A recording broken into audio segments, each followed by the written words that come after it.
Hello, हाँ मैं mister bloody vampire. हम लोगों ने प्रतिशत पढ़ा था, ठीक है। आज हम उसके कुछ जैसे कुछ क्वेश्चंस होते हैं जो कि जनरली मैक्सिमम कॉम्पिटिटिव एग्जाम्स में आते ही आते हैं। जाहिर सी बात है कि उस मतलब उनका आना लगभग तय है। जैसे परसेंटेज से रिलेटेड चल रहा है, ठीक है। मतलब हम लोग अभी परसेंटेज में ही हैं।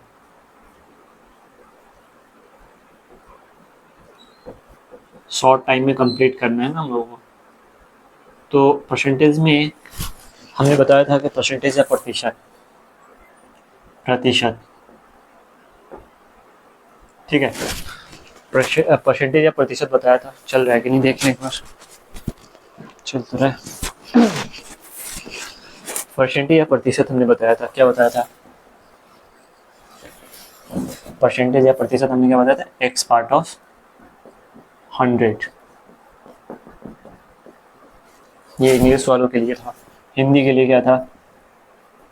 एक्स भाग, या तो ऐसे लिख सकते हैं 100 में से एक्स भाग।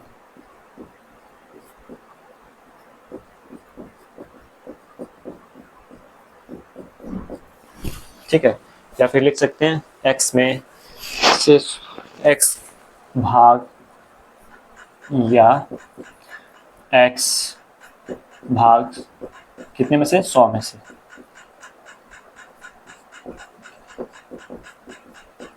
ये लिख सकते हैं, ठीक है।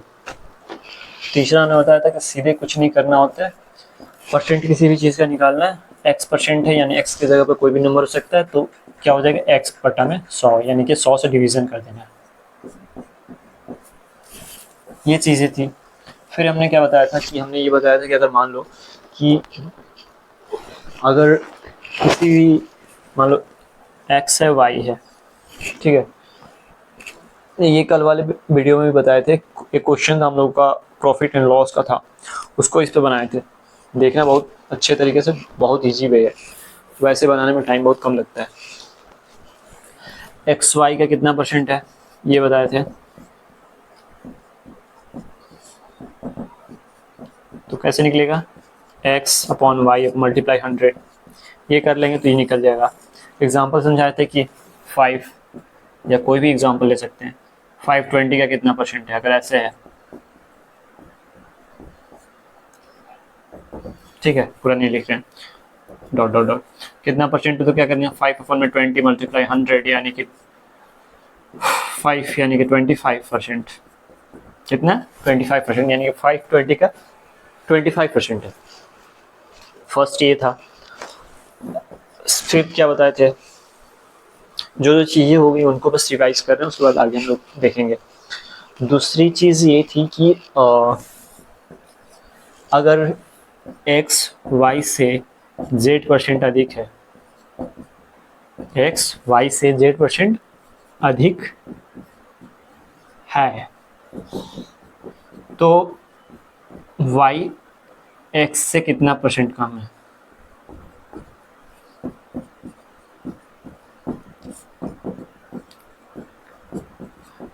अगर ऐसे क्वेश्चन हो कि एक्स वाई से z% अधिक है तो वाई एक्स से कितना परसेंट कम है, तो उसमें जो परसेंट के साथ है z की जगह पे कोई भी वेरिएबल ले सकते हैं।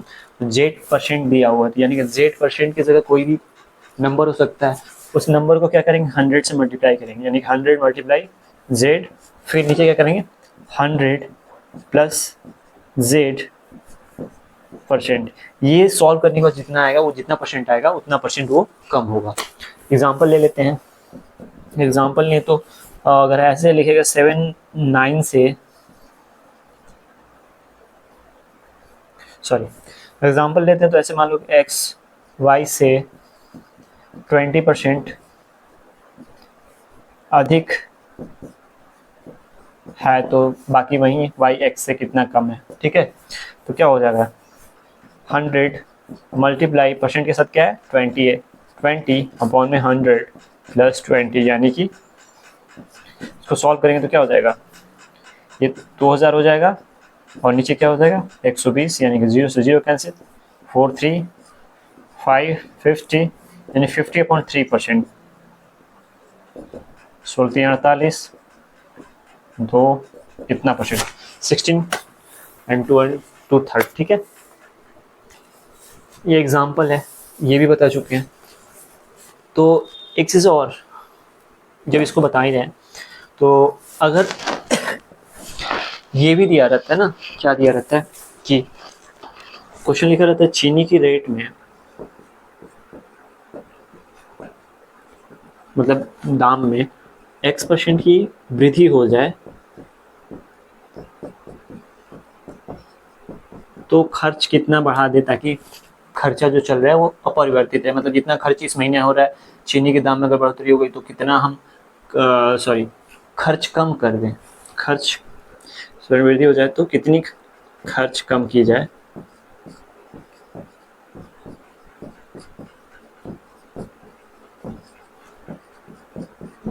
जिससे कि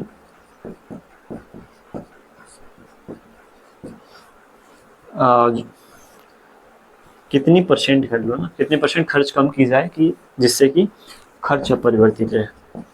समझा रहे हैं इसको, अपरिवर्तित रहे।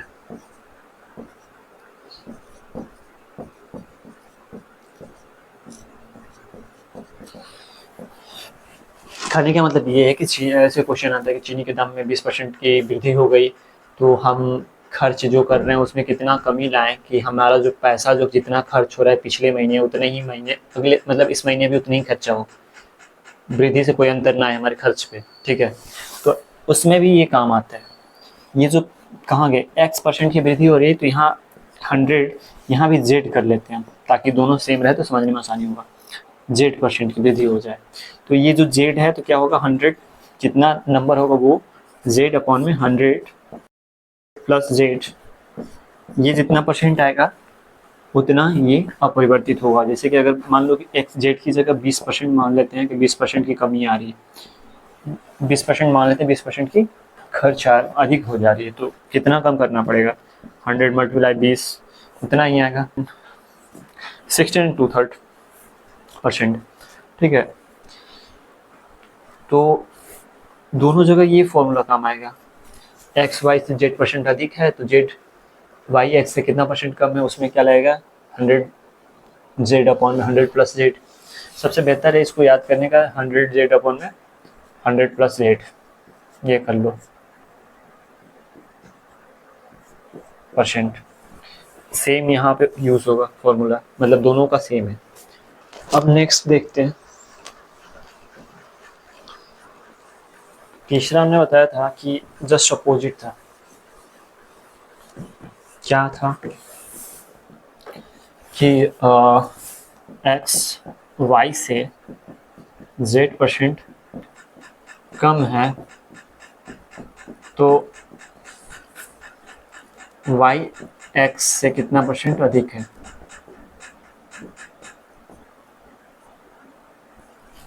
परसेंट अधिक है, ठीक है।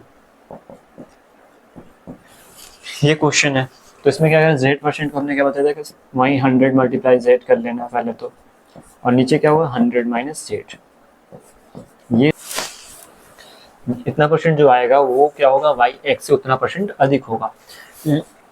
और यही चीनी वाले में भी काम में आएगा। किस में आएगा, जैसे कि हम लोग उसमें पढ़ा था कि वृद्धि हो रहा था ना, अब कमी कर लेते हैं कि जो चीनी का मूल्य है उसमें, चीनी के मूल्य में Z% की कमी आ रही है, ठीक है,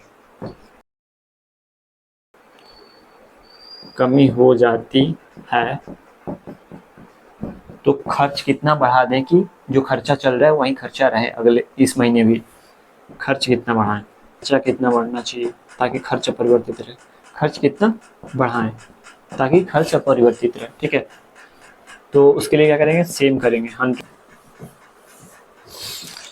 मान लो कि किसी भी चीज़ में X% की वृद्धि की जाए, ठीक है, X% की वृद्धि की जाए, ठीक है, X% मतलब कोई भी नंबर हो सकता है, और फिर X% की कमी की जाए।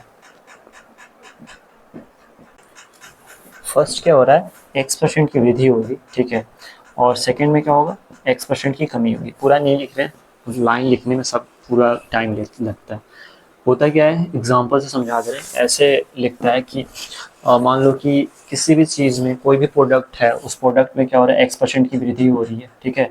मतलब x की जगह कुछ भी ले सकते हैं, 40 30 30%, 40%, 50%, कोई भी परसेंट लिखेगा, तो x% की उसके में वृद्धि हो रही है, और फिर क्या हो रहा है, आगे चल के x% की कमी हो जा रही है, ठीक है। सेम अमाउंट चल रहा है, x अगर सेम अमाउंट में चल रहा है, मतलब यहाँ अगर 40% की वृद्धि हो रही है, तो 40% की ही क्या होगी, कमी होगी। तो फर्स्ट क्या होगा, वृद्धि करेगा, फिर कमी होगा, तो उसमें क्या होगा, सेम अमाउंट में करेगा, तो सेम परसेंट अमाउंट की बात चल रही है, ठीक है। अगर सेम परसेंट में अगर वो वृद्धि कर रहा है, यानी x% में वृद्धि कर रहा है और x% में ही कमी कर रहा है, तो क्या हो जाएगा, x² अपन में 100% क्या होगा, कमी आएगी, उसमें लॉस होगा, उसमें लॉस झेलना पड़ेगा, कमी आएगी।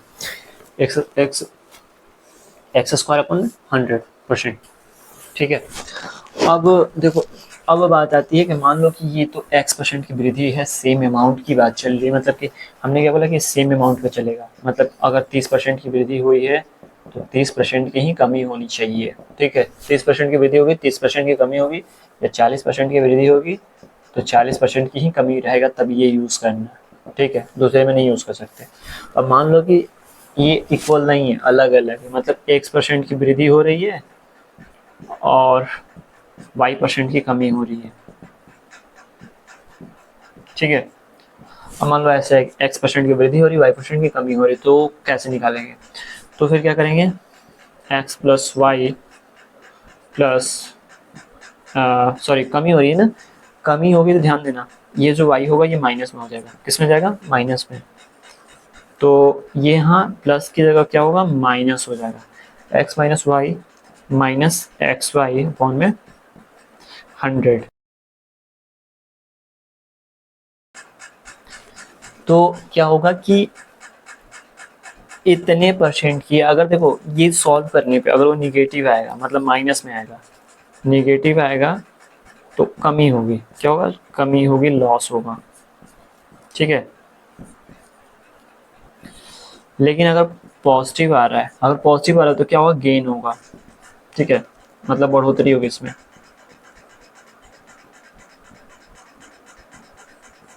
ठीक है। अगर पॉजिटिव आ रहा है तो क्या होगा, बढ़ोतरी होगी या फिर गेन होगा, उसमें लॉस, कमी किस में आएगी, निगेटिव वाले में। अगर निगेटिव आ रहा है इसको सॉल्व करने पे, कहने का मतलब ये है कि x वृद्धि की बात करें तो x की जगह अगर मान लो 40% है और y की जगह 50% है, ठीक है।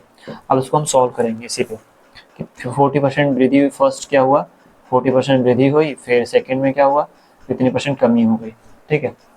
तो अब सॉल्व करेंगे तो क्या हो जाएगा, 40 माइनस 50, ये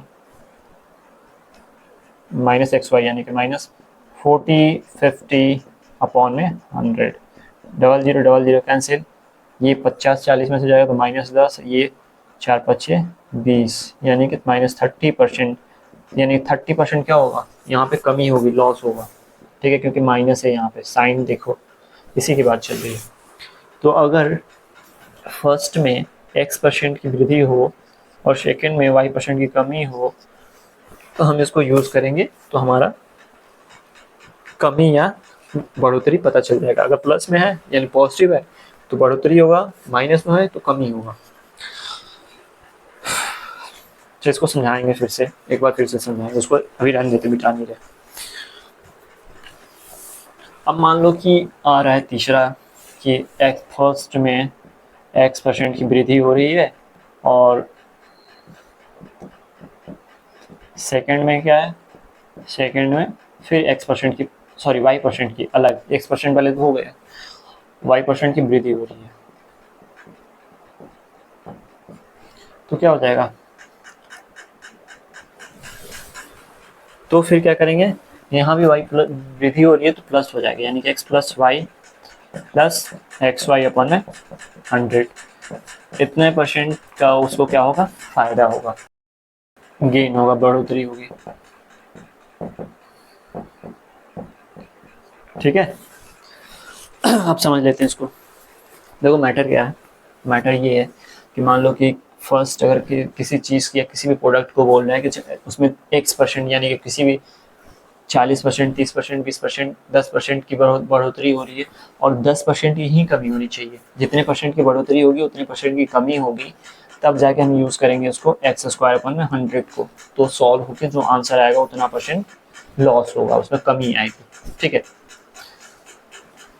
लेकिन अगर x% की वृद्धि हो रही है फर्स्ट में और सेकंड में बोल रहा है कि y% की कमी, मतलब x अलग है y अलग है, मतलब यहाँ पे 10% अगर लिखा हुआ है 10% की वृद्धि हो रही है तो यहाँ 20% की कमी हो रही है, तो हम 10 और 20 को अलग अलग यानी कि x और y मान लेंगे और इस पर बिठा देंगे, x की जगह पर 10 लिखेंगे, y की जगह पर 20 लिखेंगे। उसके बाद सॉल्व करेंगे। अगर ये माइनस में आ रहा है, यहाँ जैसे माइनस में आया, निगेटिव आ रहा है मतलब लॉस है, कमी होगी उसमें। लेकिन अगर पॉजिटिव आ रहा है तो मतलब जाहिर सी बात है उसमें बढ़ोतरी होगी और गेन होगा, उसमें हमको फायदा मिलेगा, या फिर किसी भी चीज़ का अगर चेक करें तो बढ़ोतरी होगी उसमें। अब यहाँ देखो, अगर x% की वृद्धि हो रही है, यहाँ पे y% की, मतलब दोनों अलग अलग है। यहाँ अगर 10% की वृद्धि हो रही है तो यहाँ 20% की वृद्धि हो रही है, मतलब दोनों अलग अलग वृद्धि हो रही है, तो वृद्धि ही होगा उसमें। ठीक है, लेकिन कितना वृद्धि होगा, x plus y plus x y अपन में 100, इतने